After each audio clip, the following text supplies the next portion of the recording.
Hello and welcome to Brokenomics, and in this episode we're going to be looking at the website WTF Happened in 1971. So this was a website that I've not looked at any particular detail at the moment. I'm going to be reacting to it as we go through it, and it was suggested by a viewer on one of the earlier Brokenomics episodes. Because, as regular viewers will be familiar, I've been looking at what's been happening to our economy and the way that our monetary system has become corrupted. And I think in the first episode of Brokenomics, I put a lot of that down to what happened in 1971, which was, to recap the history on this, essentially at the end of the Second World War, America had largely ended up with most of the gold. And that was a combination of factors. It was because they had one of the sole functional unaffected economies and manufacturing capabilities within the Anglosphere. And partly it was because many other countries and European nations sent their gold to America to be safe housed during the Second World War. And at the end of the war, the Americans, they decided, we don't really want to give this gold back. So what they came up with was the Bretton Woods system, which was gold is interchangeable for the US dollar. So you don't need to get your gold back. You can leave it there and you can just use dollars, which are as good as gold. And that lasted up until 1971, when President Nixon temporarily stopped the conversion of dollars to gold. Now, of course, if there's one thing we know about temporary government programs, is that they are one of the most durable forms of edict ever. And it is still the case that you cannot convert your dollars into gold. We are now operating on a purely fiat financial system. And indeed, all of the other countries followed suit by breaking that link to gold to their own currency. I think the last with the Swiss, they held out until the early 2000s, when that last connection between gold and the Swiss franc was finally terminated. Okay, so why does it matter if you move off gold onto a fiat currency? Well, money for thousands of years had been gold, and gold is a hard money, which is to say that when you run out of it, well, you don't have it anymore. So if you are spending and you run out, then obviously you need to stop. Politicians do not like to stop spending merely because they have run out of money. They like to be able to simply generate more money if they can and continue to spend. So what happened in the early 1970s is, there had been a number of rather expensive social programs that previous administrations had embarked upon. And of course, there was the Vietnam War. And Nixon found himself essentially in the situation where people were starting to severely doubt that the Americans had all of the gold that they were claiming to, since their spending was so high. And it was the French who triggered the crisis by saying, well, I'll tell you what, we will have our golds back. You can have the pieces of paper with the president's face on it, and we'll have our gold back. And more and more people were starting to do this. There was this big discussion in the States about whether Fort Knox really had the amount of gold that they were claiming. And Nixon decided to respond to this by defaulting on US debt. Now, if you are listening to the mainstream media, especially around what we're hearing at the moment with the debt ceiling, you will be told that the US has never defaulted on its debt. That's not true. They absolutely have defaulted on their debt. 1971 being the fourth such incident and the most serious of these defaults, because instead of being paid back what these bonds were worth in an equivalent amount of gold, you are now being paid back in pieces of paper. So that's the sort of the broad thesis of what has happened. Discussed that in previous episodes. The breaking away from hard money meant that money acquired a couple of new superpowers.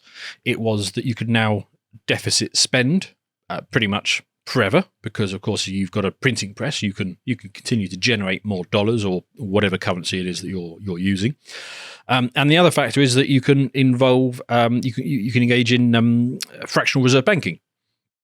So, if you've got a fractional reserve rating of say 10%, if you pay $100 into your bank is only obligated to keep $10, and they can loan out the other $90. That $90 gets paid into somebody else's bank, and then they can loan out $81 of that, and so on. So your original $100 could end up getting turned into $1,000, most of which are illusionary, but you can't tell the difference. And that's where we've got to in the modern world, where most of what we think of as money isn't really money, it's debt. In fact, I always cite that brilliant Ray Dalio video, and I've done a video on that as well, where shortly after the financial crisis in 2008, he ran the calculation and realized that of the 53 trillion of currency that existed in dollars, only 3 trillion of it was money. The rest of it was effectively debt. So the events of 1971 were very significant. The coming off of the gold standard and onto a fiat money system, I think, is a large part of a lot of the problems that our economy is facing today. To oversimplify it, I think of money as being like the blood of the economy. And if the blood is poisoned or isn't carrying enough oxygen, gold in this case, or something real intangible beneath it, then the whole body is going to become weakened or suffer significantly as a result of the blood supply being corrupted. And I believe that is what's happening, and it affects downstream. I mean, everything from our political system to a lot of the social problems that we're having today. If you fix the money, you have a good chance of fixing a lot of what else is occurring. Effectively, if money is scarce, then everything else becomes abundant because there is a limited supply of money, so you need to add genuine value if you are going to want to make people part with their real money. But if money is abundant, then everything else becomes scarce because it now becomes about how close to the printing press can I position myself to benefit from this. And that's why we've seen that huge rise in the government and the financial sector, the over-financialization of everything. And of course, chickens are really coming home to roost on this now, post the money printing that occurred at the beginning of the scamdemic, because so much money was printed then that the effect on prices is become so obvious, and a lot of people are starting to wake up to what it was that happened in 1971. So let's go to this website. You can follow along at home with this one if you like by going to the website WTF Happened in 1971, and we're just going to go through it and let's react to everything in here because this is a remarkable website. Thank you very much, whoever it was that pointed this out in the comments of an earlier video. I can't remember who you are, but top chap you. So let's have a look at the first one. Growth in productivity and hourly compensation. And I'll have to describe some of these because there are some of you who listen to these rather than watch them. But what we're looking at here is a chart which has two lines on it, a yellow line and a red line. The yellow line is increase in productivity. Now that is going up at about a 45-degree angle from the post-war period to the modern day. It is a consistent 45-degree angle growth in productivity in the economy. But those lines diverge in 1971, and the second line being compensation, so people's earnings. That had been rising almost exactly in parallel with a rise in productivity. And from 1971, it basically flatlines. So between 1971 and present day, it had risen at that point to about 90%, and compensation has now grown to only 115%, while productivity has increased from 90% to 250%. So, this first graph is clearly showing that even though the economy has got better at doing things, getting more for less, you expect an economy to improve over time. We find better ways of working. What is more efficient, we invent new technology. So you expect that productivity increase. And before 1971, people's earnings had been commensurate with that increase in productivity in the economy. And immediately after that point, it basically flatlines. Let's go on to the next one. Real GDP, real wages and trade policy in the US between the post-war period and 2014. So again, this is a similar graph. So in this case, we've got again a real GDP per capita. So the amount of gross domestic product, the output of the economy divided per person, that line goes up at a smooth 45-degree angle. And then we've got various other lines below it, but I think what the one we really want is going to be the red line, which is real, medium, weekly earnings adjusted by CPI, and that after 1971, again, it flatlines. It continues apace. There are a couple of lines above it. So real average wages has gone up slightly. So I guess what we're seeing here is the earnings of some people has increased modestly, but the weekly earnings of the full-time workers. So basically, when you strip out the a close proxy is going to be the sort of white-collar workers. They've seen a very flat rate of earnings growth over that time. Real GDP has continued significantly. So there is a smooth increase in the output of the economy, but the rewards have clearly not been going from these first two examples going to workers. They have been going elsewhere, and I'm sure we get into that. Okay, let's look at this one. Income gains widely shared in the early post-war decade, but not since. So again, this is a chart. So this is going to explore the point that I made just a moment ago. So this is showing us the 95th percentile, so the top 5% of earners, and the 20th percentile, so the 80% of earners. What was happening? Well, in the post-war period, both of them were seeing a consistent increase in their family income. And at 1971, it diverged. So the wealthiest, the top 5% of earners, they saw their earnings continue to grow up consistent with the trend. But the 80%, they saw their real earnings effectively flatline. So this chart is starting to get into perhaps some of the explanations for what's been happening from what we've seen above. I'll spoil it a bit because I think I know what's coming with this. What's happened is that those top earners tend to derive a greater proportion of their income from return on assets. So, of course, if after 1971 you can generate more money at will, and that will happen, effectively what you're doing is you're taking an amount of money and a total amount of goods and services, and the price is determined by dividing one by the other.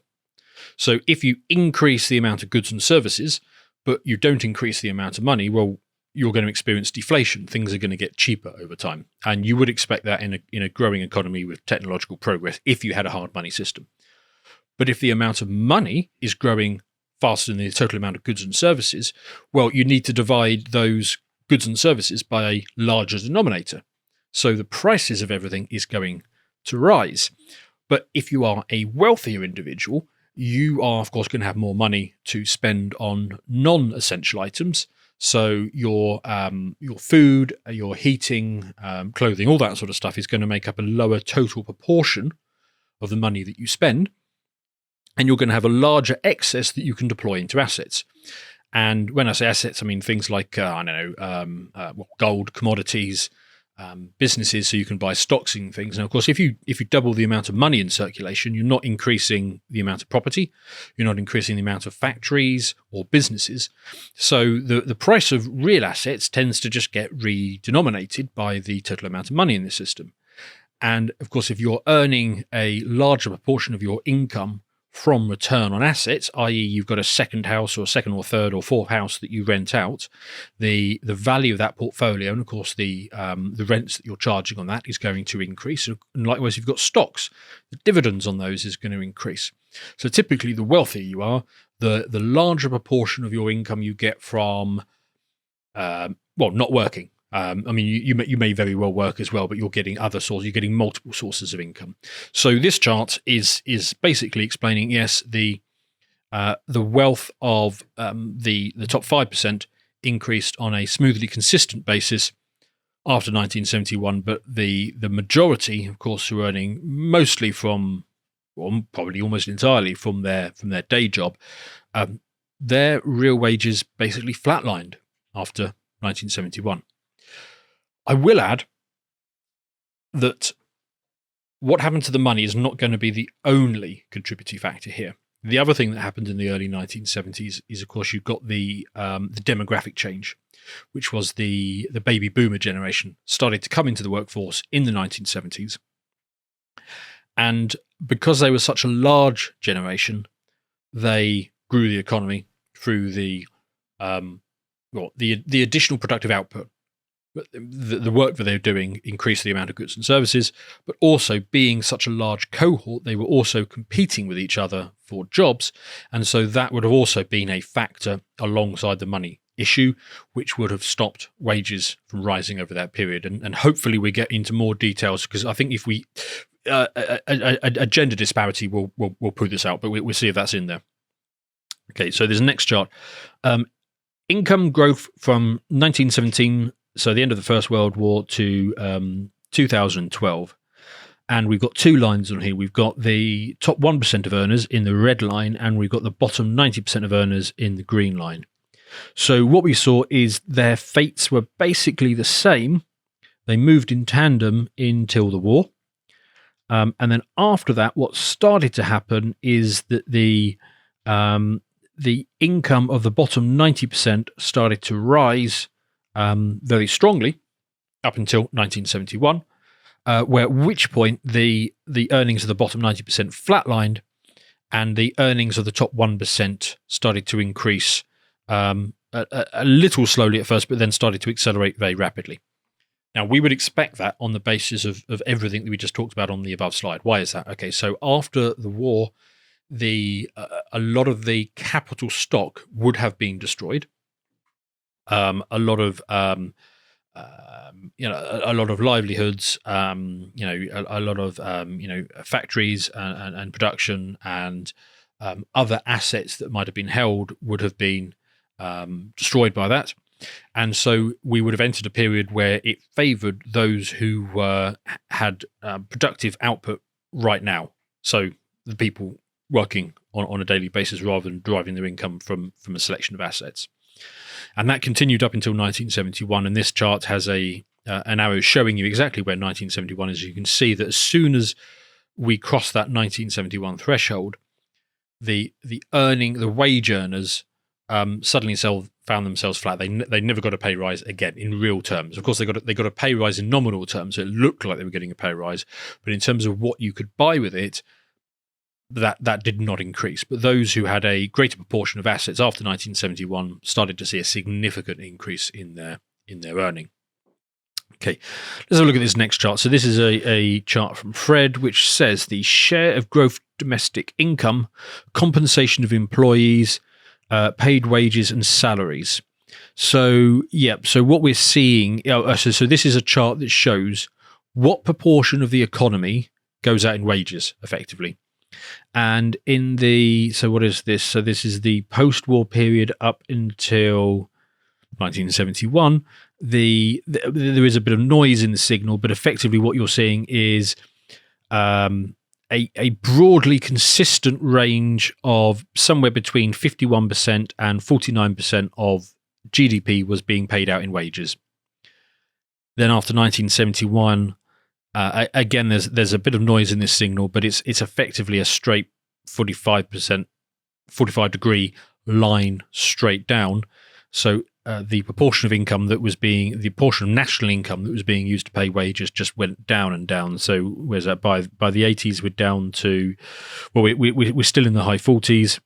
By the 90s, we're now in the sort of mid 40s, and then in the 2000s, you're sort of down in the low 40%. So about 10% a bit over 10% drop in the proportion of total income that a nation produces going to income decline, about a 10% decline. So that is a very significant decline in wages. Now we've got a couple of little charts under this one. What have we got? So we've got income concentration in the top has risen sharply since 1971.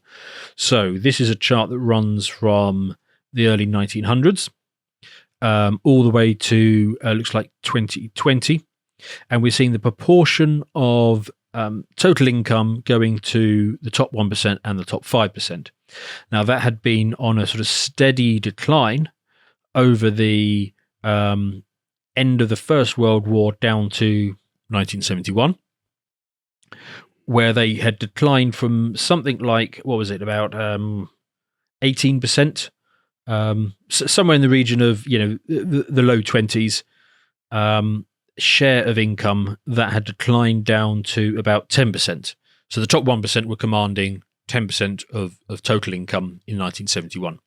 And then, of course, what happens after 1971, we enter a period where assets are rewarded over actual output. And we then saw a swift return to the top 1% commanding over 20% of the total share of income. Right, next one, income share of top 1% relative to the bottom 90%. Again, it's the same chart effectively. It is a steady decline post the Great Depression. So there was a blip up during the Great Depression period. You would expect that because, of course, in a depression period, the wage earners as a whole are going to be heavily affected by this by losing their job. So it peaked in the Depression era and then started to come down steadily as the share of wealth was more distributed towards those people who are producing here and now, who are going out and being, whatever it is that they're being, bricklayers, dentists, architects, whatever it is they're doing. That came down to a low in 1971, and then immediately the trend was kicked back up again to favour asset holders. You can start to see why asset holders and effectively the elite would have wanted the events of 1971 to occur, and we can only speculate, although I might be doing more than speculating in a future video as to the events that caused. I think you probably need to go back to the creation of the Fed, but certainly the influence that has had on the American economy and by extension the world economy, and then the events of 1971. Okay, next chart down. What are we looking at here? So this is from the post-war period to 2020, the average black income as a percentage of white income. So in the post-war period, this was rising quite significantly. So it was the case in the immediate post-war period that the average black family was earning about 50% of what the average white family was earning. And in the post-war period, that had been a quite astonishing rate of progress, actually. We were looking at them getting up to 70% of what typically white families would earn. So this was this was, however you want to see it, but this was a rebalance. This was a narrowing of the gap, certainly, and that rate has continued, but at a significantly slower rate. So the rate of progress was, it's even greater than a 45-degree line. It's quite a steep line up in the post-war period, but it hits 1971 and then effectively it just flatlines for over a decade, maybe 15 years, and then there is some modest increase. And effectively it took black families, let's have a look at this, what they were achieving in about a 5-year period after 1971 then took them a 40-year period. So a very significant decline in returns. And again, we would expect that if what we are saying is true, that the lower stock of assets that you have, the worse off you're going to be in a post 1971 environment in a fiat money world. Okay, let's have a look at this next one. So this is real GDP per capita and medium male income. So this is the total amount of GDP that a nation produces divided by the number of people in it. And it is that familiar 45-degree line going up from, this one is from the post-war period up until 2010, straight line going up. And again, the median male income is basically hugging this line. It's the same line effectively up until 1971, and then the line flatlines after that. So if you are a man in the US, your income has basically remained static in real terms in purchasing power for 40 years. While obviously there has been significant increases, we've seen it from the above charts in output of the economy, productivity, all of those things. Yes, and then the second part of this is showing real GDP per capita, female median income. Now, this is going to be interesting because what this is showing is, again, a 45-degree line going up for the total amount of GDP per capita, And the female medium income line is going to be increasing at a similar sort of rate, although lagging it. It's maybe a 35-degree line as opposed to a 45-degree line. So what's going on here? Well, of course, as more women enter the workforce, the median female income is, of course, going to go up because more of them are working. So if you are earning something as opposed to nothing, then you're dragging up that median income. It's not going to benefit a family as such, because the real value of those wages is going to be basically held very low. But we are seeing that, because obviously entering the workforce, you're going to get something as opposed to nothing. And I think that's going to be very useful when we get on to things like house. Oh, there we go. It's the very next chart. So there we go. I was trying to explain something that is in the very next chart. So America's become a nation of dual income working couples.